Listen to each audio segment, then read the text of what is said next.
that she took out her rage on herself.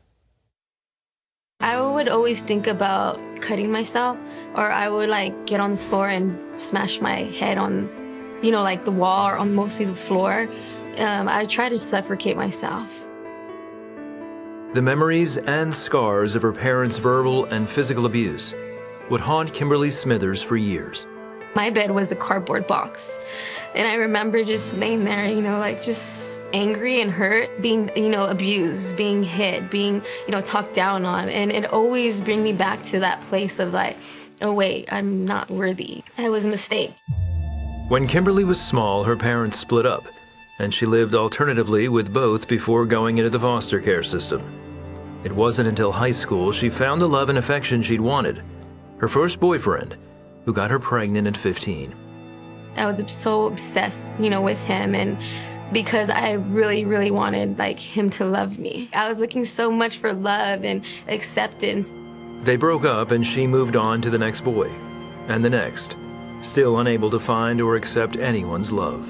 I would find myself angry and they're not loving me the way I'm supposed to be loved. So, I would get angry and I'll fight with them, and I'll hit them, and I'll throw things at them, and, I'll cuss them out, and then I'll leave, and then I would feel bad again. After aging out of foster care, Kimberly and her son moved in with her new boyfriend. Then, she got pregnant again. I was the only one working. He was on drugs, always high. We were constantly arguing, fighting. We both just decided okay, we can't have this baby. We can't do it. So I went and had an abortion. When I had the abortion, though, that's when it really, really it made me feel dead inside. It really I felt terrible. I was just really distraught, and that's when I started doing drugs with him. Over the next 7 years, Kimberly had 2 more children, still using drugs and trying to keep her head above water, working low-wage jobs or on public assistance. One night she was at a party when a rival gang came looking for a relative. There was a big fight. Everybody's fighting into 2 rival gangs. So my cousin and I started running. We went underneath the car. I don't know how they didn't see us go underneath that car. They parked right in front of the car. We were under, and they ran to the wall. They thought we jumped the wall. So they were looking over the wall oh, do you see them? And I was underneath the car begging God for my life. I was please God, don't let them see us. I don't want to die. They didn't see us. That close encounter with death caused Kimberly to examine her life.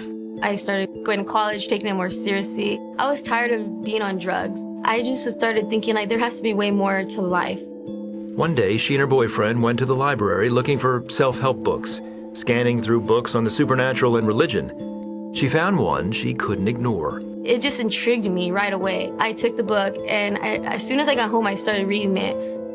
At the time, Kimberly, now 26, didn't realize the book she'd chosen about renewing the mind was by a Christian author.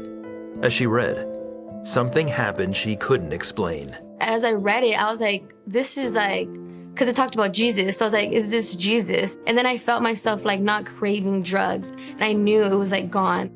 A former foster family had talked to Kimberly about Jesus and the Holy Spirit, but their faith never made sense to her until now. I started just crying, and I've seen the clouds part. He was showing himself to me. I want to know this Jesus. I want to know God. I want to know him more. Kimberly surrendered her life to Christ and found a church. Before long, she was baptized.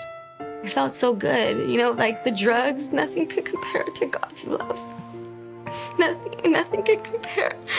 Being high, being drunk, everything that the world has to offer, the guys, the lies, everything goes. Kimberly says with God's help, she eventually forgave her parents. She also met Christian at church, and they were married. He adopted her 3 children, and they're raising them together, teaching them about a loving God. I'm so overwhelmed with his love and compassion and his forgiveness. His forgiveness is beautiful. I didn't deserve the Lord, to come back for me. In reality, he was always there. Even as I look back in those hard times, in those places, the Lord was there. And it's just beautiful that he loves us so much, that he comes back and that he is constantly revealing himself to us. It's beautiful because he doesn't have to.